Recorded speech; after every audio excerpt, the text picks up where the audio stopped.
You're lying in bed at 3 a.m., heart pounding, replaying a conversation from 3 days ago, something you said, the way they looked at you after, whether they're still angry, whether they think differently of you now.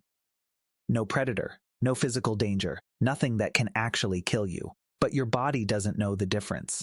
And the reason for that goes back 300,000 years to a fear so primal, so hardwired into your nervous system, that your brain still treats it like a matter of life and death. Because once, it was. Here's something that sounds wrong until you think about it. Stone Age humans lived with lions, leopards, hyenas, cave bears that weighed half a ton, creatures that could kill them in seconds, and predators weren't their biggest fear. Not even close. Think about what a predator actually meant in the Stone Age. A lion appears. Your heart rate spikes, adrenaline floods your blood. You run, or you fight, or you climb, or you hide. The threat is immediate, visible, solvable. Either the lion gets you, or it doesn't. But there was something else. Something that didn't attack from outside. Something that came from the people standing right next to you. And that something was far more terrifying than any predator, because a predator could kill you once. This could kill you slowly, over days, and there was no running from it, being cast out from the tribe. That was the real fear.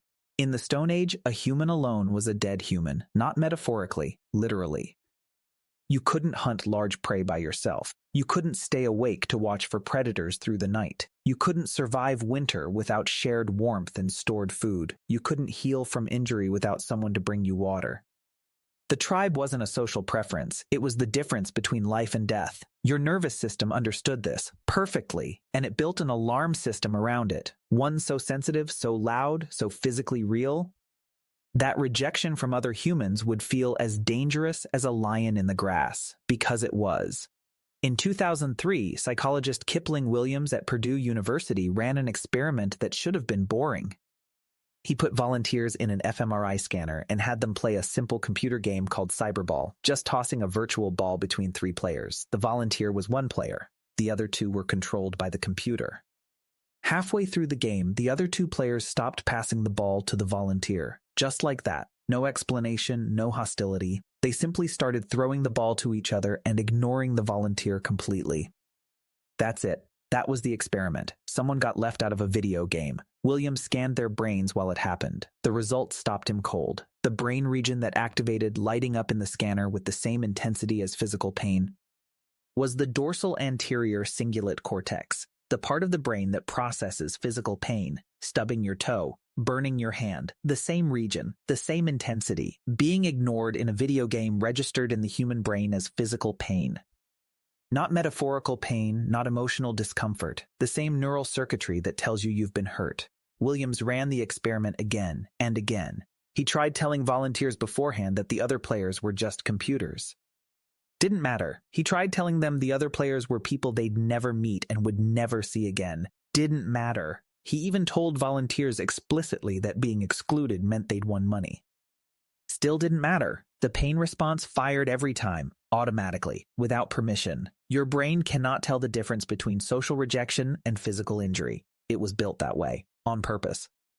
Because in the Stone Age, they were the same thing. The tribe had mechanisms for exclusion. Every anthropologist who has ever lived with hunter-gatherer groups has documented it. Among the Zhuangzi Bushmen, the harshest punishment available wasn't violence. It wasn't imprisonment. It was being talked about until you left.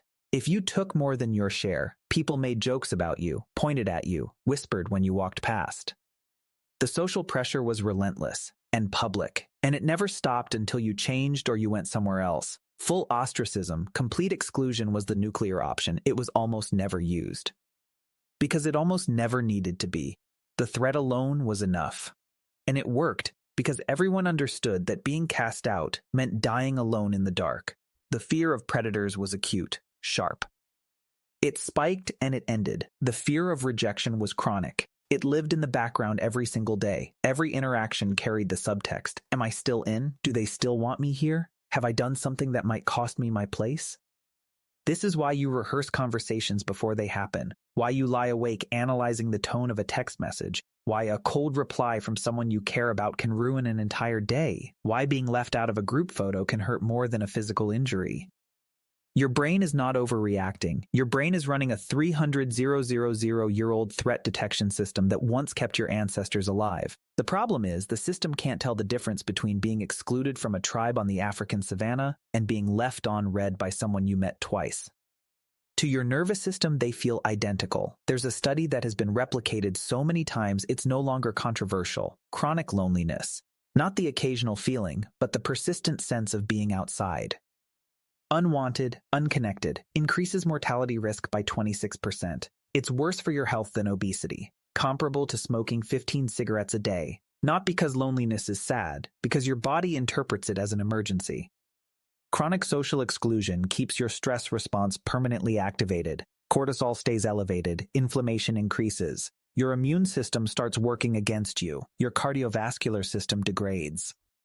Your body is trying to save your life by screaming at you to get back to the tribe. But there is no tribe. There's an apartment and a phone, and 400 people you sort of know online, and the gnawing feeling that none of it counts. Stone Age humans were almost never lonely. They lived in groups of 50 to 150 people, slept within arm's reach of each other, spent most of the day together, knew everyone in their world by name, by history, by smell. The fear of exclusion was real and constant, but so was the connection. You woke up surrounded by the same people you'd known your whole life. The threat of being cast out was managed daily through cooperation. Through sharing, through being seen and known and needed. The alarm had a purpose. The connection was its resolution. Modern humans kept the alarm and lost the resolution. You lie awake replaying that conversation, checking if they've read your message, wondering if the silence means something. That's not anxiety. That's not weakness. That's a 300,000-year-old system doing exactly what it was built to do, telling you that belonging is survival. That connection is not optional. That being known by other people is the most important thing your nervous system was ever designed to protect. The lions were never the real threat. You were always most afraid of being left alone in the dark. And somewhere deep in your brain, you still are. The most dangerous predator your ancestors ever faced didn't have claws. It had a face, and it looked like everyone they loved turning away.